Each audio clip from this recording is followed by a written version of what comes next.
sitting down today with Lecitus Smith, left guard from Virginia Tech, who's actually not going to be in this upcoming draft. But I mean, you guys, I say we all got to watch out for him going forward because I mean, if this film's anything like a testament to what we, from how he's playing or whatever this whole season, the next couple of years, I mean, he's going to be a high pick. So, Lecitus, just appreciate you joining us today, man. Yes, no problem at all. I appreciate you guys reaching out to me and getting me on this call. I really do. Yeah, of course. And the one thing I wanted to ask before we kind of jumped into this film, though, is Russ and I were talking before we started recording, and you actually were a tight end coming to Virginia Tech, right? Like 250-pound tight end, right? Yes. How did you get your body up to, where it is now and where it's a good play, it's a good play weight and, everything. How was that transition to playing interior offensive line from tight end? It actually wasn't that hard at all. And I don't mean that in like a cocky way or anything, but I say that because, yes, in high school I was a tight end, but actually I was a 260-pound tight end. So okay. I was already overweight as a tight end, especially in high school. And that I worked a summer job before I came to Virginia Tech, before I actually, came to Tech. And my summer job was working at Sonic, the fast food restaurant. So nice. It wasn't hard at all to put the weight on because like I said, in high school, I played at 260. But from working at Sonic over that summer and just eating at different fast food, because Sonic is good. It's good. It's a good restaurant. So what's the go-to Sonic meal? Let's see. I feel like it depends on how you feeling. If you feeling like a hot dog, you got to go with the foot-long chili cheese dog. You have to. I'm telling you. And they also have. Do you always get a shake though with every meal? You always get a shake? No. So I mean, I'm the kind of guy where I like sodas with my food. A shake is like, okay. I need something to wash it down. And the shake is already pretty thick. Yeah. So it's like maybe for dessert, I go back and get like a M&M blast or something like that. But there you go. So it wasn't hard at all because that summer I was working at Sonic and I was just eating and eating. And when I got to Virginia Tech, I was actually 276. Okay. So I was putting on but I committed as a tight end. And I was wearing long sleeves every day and getting on the treadmill after workouts, just running. I got to get my weight down so I could play tight end. That was my mindset. So finally, after camp, my freshman year, I sat down with my coach, Coach Shebus, my tight end coach at the time, and he told me that they were going to move me to offensive line. So I was a little bummed, but I was like, okay, obviously they see something in me. I'm going to go with it. So they told me I was free to eat and gain weight because, like I said, when I was on that treadmill running and stuff, I was also eating salads, on my own, just trying to stay down the weight. And it wasn't working very well. They moved me. I was able to eat whatever I wanted to. And, so it wasn't very hard for me to gain weight at all. Well, so my question to that is, you played for Coach Strickland at Fitzgerald High School. You said you were around 255, 260 in high school as a tight end. How come he never, why didn't they ever view you as potentially an offensive lineman at that point in time? Did they ever consider that at all? They never talked to me about it as they did. They probably talked about it amongst themselves, like as coaches. But yeah, no, I was a tight end all 4 years. I was mainly a blocking tight end. I caught a few passes though. I had a few touchdowns. They get the ball in my hands, and I tried to make something happen. But they never talked about moving me to O-line. I don't know why. But then even in high school, when getting recruited, I had a few schools hit me up like, "Hey man, if you play tackle, we'll take you. Or if you commit as a guard or something like that, we'll take you." So they never talked about it to me though. Okay, gotcha. So we're going to jump into a little bit of this film here because this is where we were getting super excited. So this first one, we got this 3-tech between you and Christian Darasal, which we're going to talk about a little bit here as well in this because you guys formed just an outstanding duo there on the left side. But we got you against this 3-tech here. I think this is going to be a sweep to the outside. And, I mean, you just come in with this club here and you're able to drive that 3-tech out. And I just want to ask about what you're kind of – when you're trying to get that 3-tech, right, especially on this inside move, and even when when he's crashing inside like that, what's kind of your first like your first step? Really, are you stepping towards him? Are you stepping to the gap that you're trying to seal? What's the footwork like on plays like this when it's like an inside dive right here and you're trying to get that 3 tech out? Well, on double teams, my footwork is always the same. So what I'll do is since I'm already in a left-handed stance, what I'll do is I'll pretty much just pick up my right foot. I'll pick up my right foot and pretty much place it back down where it was. Like I'm pretty much stomping it into the ground. That's what my O-line coach calls it. You stomp your foot, and with your left foot, that's your lead foot, you drive it straight up the field. So you take half, making sure you're taking only half of that 3 tech. And pretty much when I come off the ball, I stand them up, and me and Chris, once Christian connects, we just drive them out of there. And the thing with it is, I make sure my steps are always the same. Like I said, on double team. So once I have my stump, my initial step, my stump step, and I go with my left foot to drive straight up field, and that 3 tech tries to slant in front of me, I know I can take him and wash him, and which is what I did in that clip. I take him with my outside hand. I get it in his rib cage, up under his pads, and I'm gonna just wash him down the line, knowing that's where he wants to go. He wants to get in that A gap, but I'm gonna wash him further than he wants to go, and then Christian can get to the second level clean and get to that linebacker. I'm just playing around with this right here. I just want to circle that club right there, bringing him, washing him out of the play like that. I just love it right there. Yeah. And your play strength is something that just stood out to me immediately watching this. I mean, the way that you just move defensive tackles, whether it's 3 techs, 1 techs, I mean, anything, you're moving guys with ease. I mean, is that a big like weight room thing? Is it working on drills with your hands and hand placement? Like, what's kind of the big key to just winning at that point of attack against defensive linemen? Well, I'm sorry. I'm just trying to adjust this really quickly. No, you're good. You're good. I'll get my phone right. Oh man. But I'm sorry. I think I zoomed down. But yeah. So I'm sorry. I'm sorry. Can you re-answer the question? Yeah. No worries, man. I can just cut that part out. I was asking that when I'm really watching your film, I'm really impressed by just your power at the point of attack and how you're able to move defensive linemen with such ease. It could be 3 techs or 1 techs. I really like the power that you have right in that first punch. Is that something that you're working on, in the weight room, or is that more of like a drill thing, getting those hands up quick and getting your hands on guys? It's a little bit of both.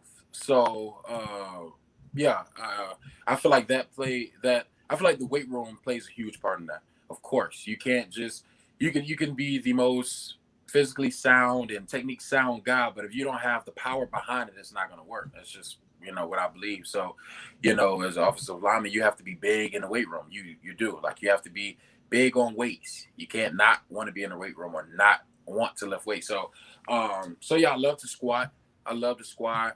Power clean. I love the power clean, bench press. All those types of things, and I take it very seriously when I do train, when I do work out, because I know that it'll help me on the field.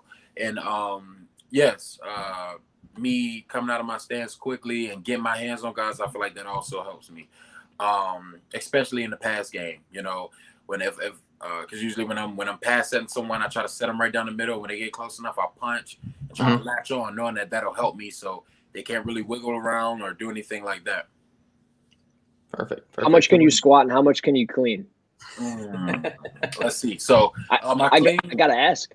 Yeah, no, my clean isn't very great. My numbers aren't very great. I think the last time I squat, we maxed out. Like, it's been a while because due to COVID, we couldn't do everything normally. But I believe the last time I squatted was 435, so it wasn't much. I'm aiming for 500. It's not like crazy numbers, but 435, if I'm not mistaken. And but 500 is what I'm aiming for. I'm pretty sure I get that in no time. Power cleaning 315. So it's not like my power clean numbers aren't crazy, and so a squat, but I'll have 500 in no time. It still transitions to success on the field. I mean, we watch the tape and it's just like, dude, you're just mauling guys all the time, and I just love it.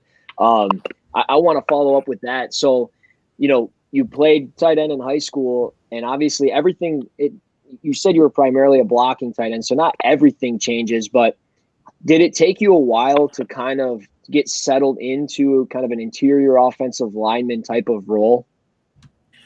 Yes, it did.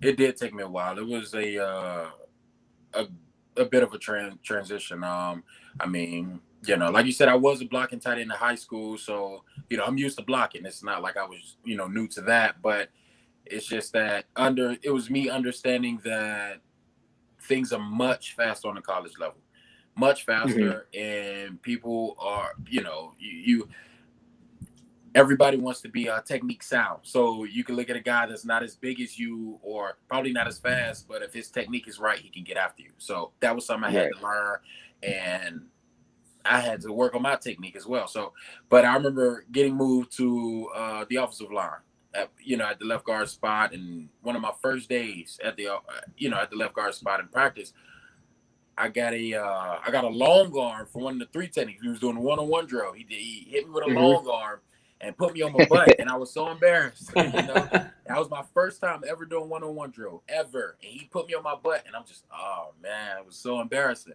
But that was one of my first times doing it, and so I feel like I came a long way. It did, and it took a lot. It did take a lot for me to get to where I am. Perfect. And then I want to go to this next clip because I want to kind of start with a question about you and your left tackle here, Darasal. I mean, he's declared for the draft. He's going to be a top guy in this class. To you, how much did it kind of help your game being right next to a guy who's so talented, just like Christian Darasal is? A whole lot. It helped me out a whole lot. Because he's not only physically like gifted and talented, but he also takes a huge amount of pride in knowing what he's doing on the field, So he's not just a guy who is good because of what he can do physically, but it's also because of what he knows, So, we'll be in our stance, and if the quarterback flips the protection or whatever, he makes sure he gets his hands up. Oh, this is who I got. This is who we that's one thing. We're big. We're huge on communication up front on that O-line up front. We're huge on communication, and like I said, we get down and we got a 3 and a 5 technique, and he goes, watch the twist, or so like this play right here. This is kind of a good example of that, where you guys are watching that. That was going to be my question. Yeah. Yes, exactly. Just like this, you got a 3 technique. You got a DN that's split that far out. You can expect games, especially on third down. So, he does a great job at things like that. And, him being as good as a player he is physically also helps me out tremendously. On the double teams, like I said, we're washing guys out of there on even on pass plays, or even on plays where I have a man and he has his own man. Me knowing that I don't have to worry about him losing his man inside, or me having to get out there and help him very much at all, it gives me confidence, and just knowing that I have to worry about my man, Yeah. So, yeah. And you mentioned communication, and like I always preach this to my son's football team and any player that I've coached at the high school level is, communication is the key to success. And you guys obviously clearly have communication down, but do you ever notice like any tendencies within a player, like a defensive lineman, whether with their stance? Obviously for defensive linemen, you always see, if he's leaning on his fingers, he might be just bull rushing you and run blocking you. If he's leaning back a little bit, it's pass pro, whatever. Do you guys see anything with that? And is it really telling with some of these stunts and things? Is there anything that you could give us like as an example? Yes. And I can do it through a lot of film. Throughout the week, when me and the other offensive linemen, we sit down and we watch film, and depending on the type of player you're playing against, some players give it away, some players don't, and we may be playing a team, and the 3 technique, every time he has his right foot back, he's finna slant inside. Okay. Or something like that. He's about to slant aside, or something we look for in the game, and something that our O-line Coach Rice has taught us is even to read safeties. So if we have one receiver split out wide to the left, and he has a corner on top of him, but the safety is also rolled all the way out, and he's standing on top of that receiver as well, they wouldn't put two guys on one. They wouldn't waste a guy. So in other words, we could watch cat blitz. In other words, the cornerback is probably about to blitz, so we have to watch for that if we're sliding to the left side. So Christian knows, he'll scream cat. I'll scream it down the line, letting Brock know, so Brock can tell Doug, and so on down the line. Like I said, communication is huge. So once Christian tell me, I'll communicate it, and he then knows that he has to get back to pick up that corner blitz, and I know that I got to set back to pick up that DN. When initially it was me setting straight back looking for that linebacker, I know I have to get out for that DN. Brock has to get over for the 3 tech to the line. So, it's like a chain reaction type thing. So communication is definitely huge. I love when we get up there and whether it's flipping the protection or, something as simple as calling out the front and Brock calling out what linebacker we're going to. I love that, just to make sure everybody's on the same page, because just because you know what you're doing doesn't mean that everybody's on the same page as you. That's You guys ever throw out fake calls like cotton candy, Reese Puff, anything like that? Yes. Yes. I don't want to. Yeah. Don't say it. Don't say it. Yeah. I don't want to. You don't got to say it. Online or anything like that. But yes. Love it. I love it.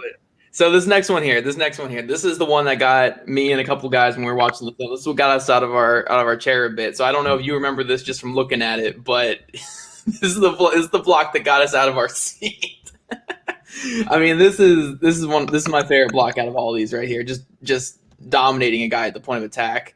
And I feel like that's always the biggest thing that we talk about with offensive linemen is that finishing ability, and driving through the whistle. And I watched a little bit of that mic'd up session you did with Virginia Tech. We were talking about how your coach Vance Vice is big on driving to the whistle and finishing guys. Is that something that's just instilled in all of you guys here at VTech, and what you guys always just want to do is just get guys on the ground and drive through your blocks? Oh, 100%. We take pride in getting pancakes. We actually, going throughout the week, I could be sitting in my seat watching film, and I'll look at Brock and go, I bet you I have more pancakes than you this week. I bet you I would just to mess with them. You know what I mean? So we definitely take pride in that. Taking guys to the ground and finishing them.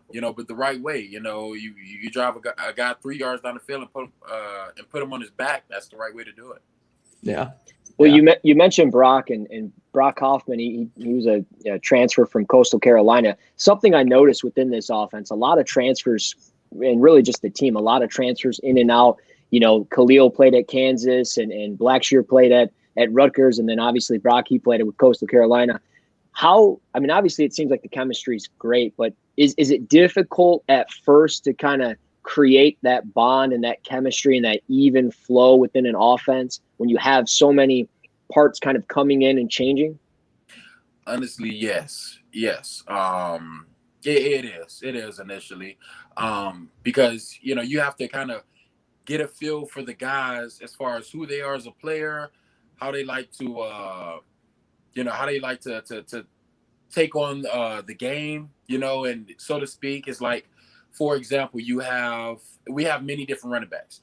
We have, between Khalil, Raheem, Jalen Hostin, and you just have to get a feel for their running style. So we know that we do wide angle plays, and Khalil is more likely to cut it back or cut it straight up the field. He'll probably the play is designed for the outside, but he'll probably cut it up the A gap. He'll just get in the end zone is what he'll do. Right.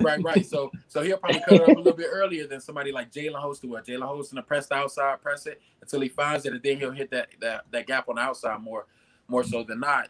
So kind of just got to get a feel for who you're playing for, and it didn't take me long to figure out Brock. I mean, with the toughness and the all the grit that he brings to this game. So. He's not just that guy on the field. He's that guy in practice too. So that's, really who he is as a person, as a player, So it didn't take me long to figure him out. Yeah. Do you guys have drills in practice and such that work on pad level? Because I've noticed a lot with especially your game here, when you're engaging with these type of guys, I mean, you're really low out of your stance, and that's a huge part of how you're able to drive guys. Is that something that you guys have always worked on in practice? That's something that you've just always been good at with blocking, or what's kind of the work you do to get your pad level as low as it is? Because it's definitely a big part of your game. Yes. I think it will be, we don't exactly work on it, but we do hit the bags every day. You know, we have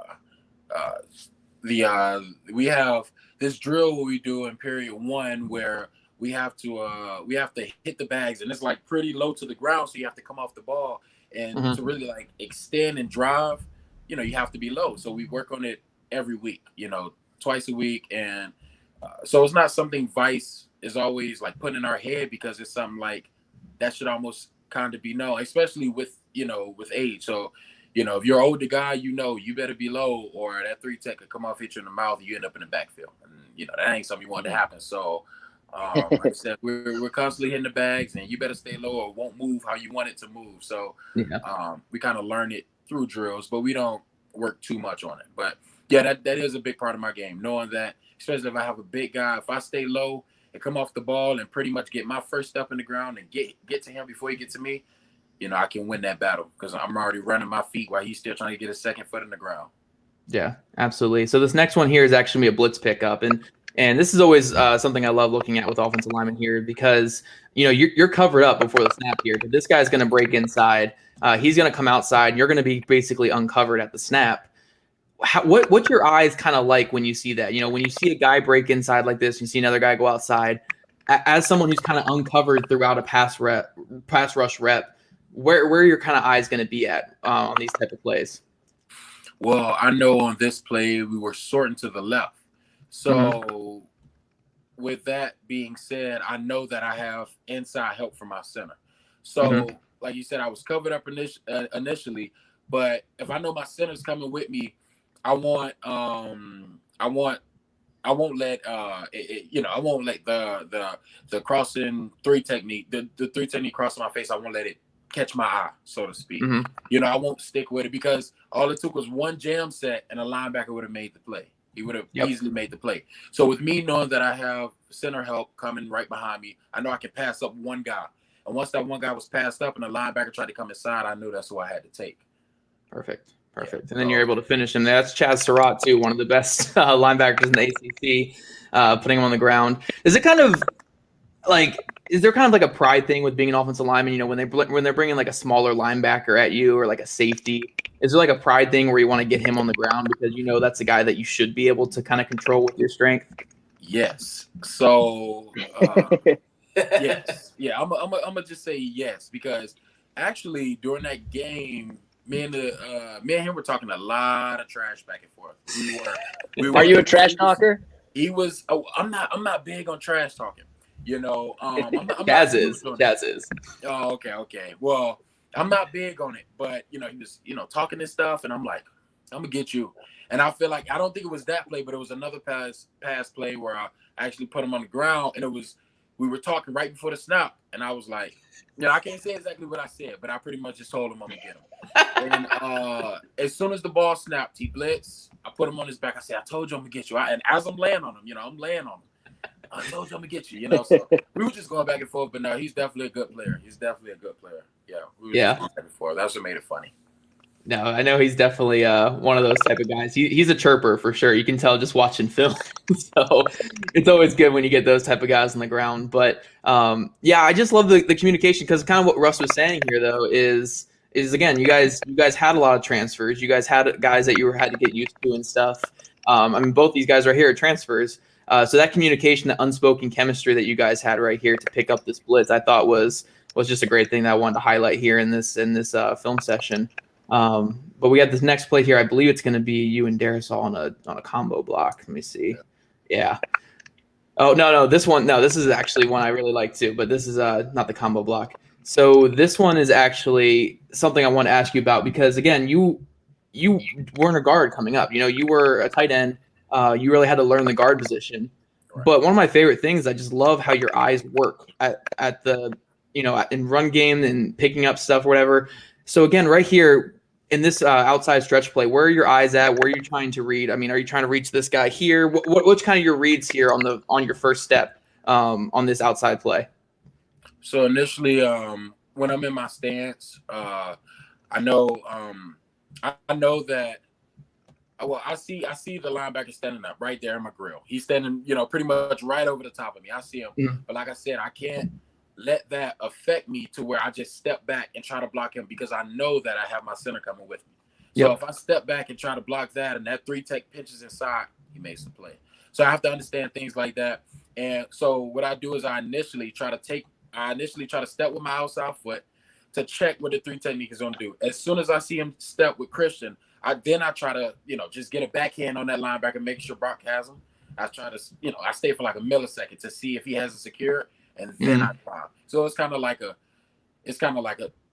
check, check the 3-tech, check the linebacker, and see what else is coming. If the 3-tech and the linebacker are picked up, and that's what I do. I get to the next level and just, try to body that linebacker. Yeah. And that millisecond of just looking around or whatever, how key is that first second out of your stance when it comes to run blocking, pass blocking? Because you have to see everything as an offensive lineman. How key is that first second out of your stance?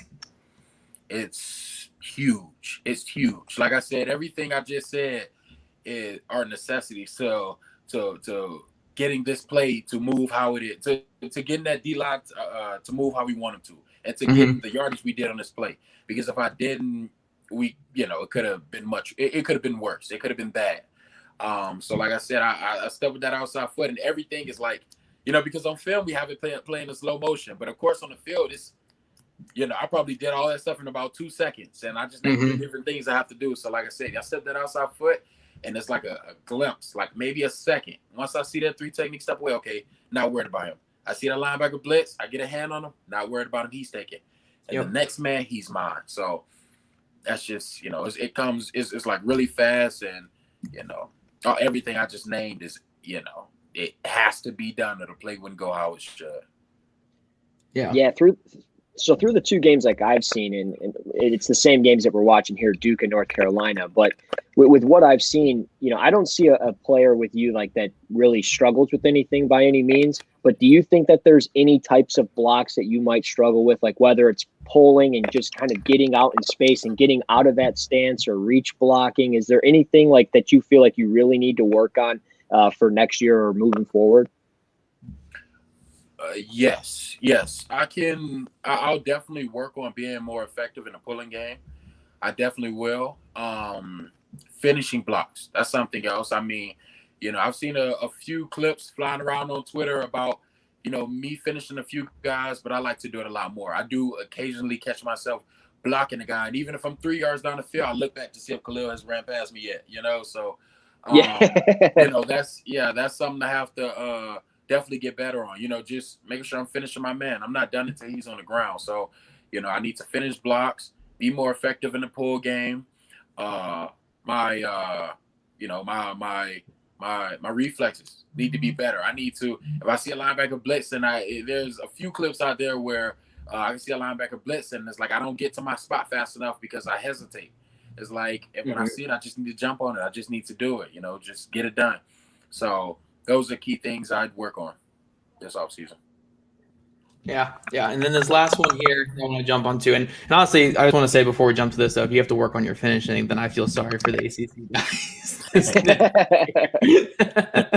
But this last one here was just you and Darasal just driving a guy out of the play. I mean, this is that's just silly getting a Division I college football player this far down the field.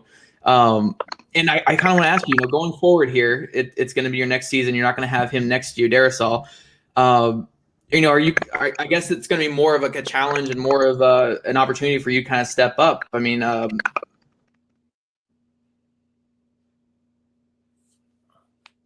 it's going to get to the next part where maybe people aren't talking about the left tackle next to you, and they're going to start talking about kind of your game, Yes. I mean, I understand that, he played a huge role in the success I had this past season, and even the season before that.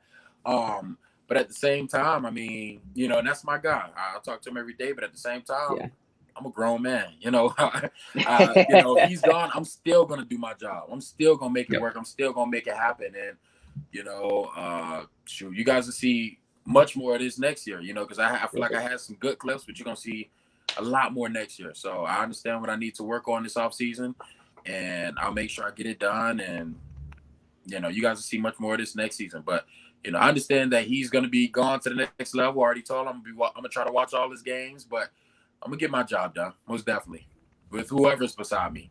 Perfect. Russ, you got anything here before we want to wrap it up here? No, I'm good. I appreciate you taking the time, man. I wish we could see you in the draft. Obviously, if you change your mind, that's awesome. But I don't want to be that guy to influence you by any means. Like, stay, do your thing, until you'll know.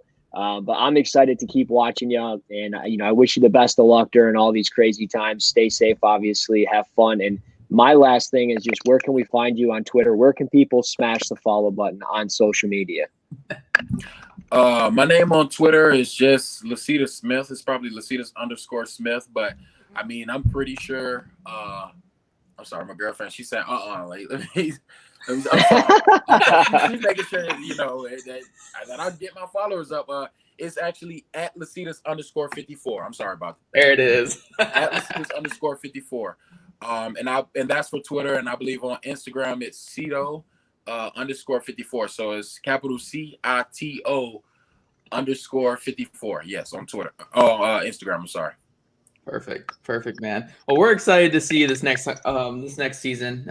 Again, Russ and I both selfishly wish you were going to be in the NFL, but we completely understand. Go out there, dominate, get better than All-ACC honoree next year. We're both again just kind of bummed about that, but get that first team, second team stuff, and definitely kick some butt this year. I think I speak for everyone who's watching this, at least, that this is just a blast of some film to watch, man. We really appreciate you sitting down and talking with us. Yes, sir. No problem at all. Like I said, thank you guys again for reaching out to me to do this interview. I greatly appreciate it. I really do. I truly. All right, do. awesome. It was an honor for me to talk to y'all and to do this interview. Like, I really appreciate it. Sweet. Later in the offseason, we got to get you and Darasal on here and only break down the combo blocks of you guys driving guys like 30 yards. Sounds great to me. It sounds great to me. All right, man. Well, you have a good one. Thank you. Same to you. You guys. Happy holidays. You have a great night. Yeah, you too, man. Thank you. All right. All right, let me get out of this. Jeez, my screen's just... There we go. He's dope, dude. He makes me laugh. He's funny. I wish he was going pro, man. That's a fucking bummer. Yeah, I mean, I kind of figured it was coming.